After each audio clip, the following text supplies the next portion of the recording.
In today's video, I'm going to teach you how to fix can't add card to Apple Pay on iPhone. If Apple Pay won't accept your card, it's usually a quick settings or app issue. We'll walk through a clean sequence that rules out the common causes without wasting time. Start by opening settings on your iPhone and heading to General. This is where we'll confirm the basics that Apple Pay depends on.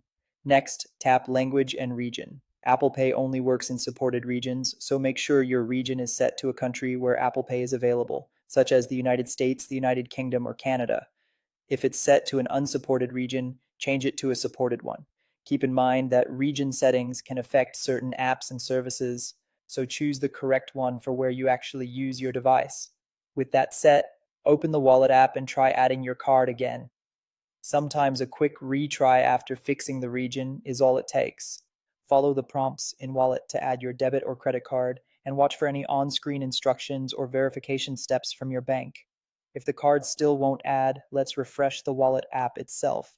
Press and hold the Wallet icon on your home screen, tap Delete App, and confirm. This removes the app from your device, which can clear minor glitches. Your bank accounts aren't affected by deleting the app, but you will re-add your cards to the device later. Now reset your network settings, which can fix connection or verification issues that block Apple Pay. Go to Settings, then General, then Transfer or Reset iPhone. Tap Reset and choose Reset Network Settings. Your iPhone will restart and saved Wi-Fi networks and Bluetooth pairings will be cleared, so be ready to re-enter Wi-Fi passwords afterward. Once you're back on the home screen, open the App Store and reinstall the Wallet app.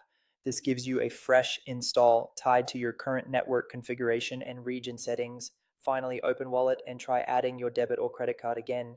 Follow the setup prompts carefully. If your bank supports Apple Pay in your region, the card should verify and be ready to use. If you see a message from your bank, complete any additional verification they request inside the app. Quick recap: check your region, reinstall Wallet, reset network settings, then add your card again, and that's it. If you found this tutorial helpful, don't forget to like this video and subscribe to my channel for more Apple Pay tips.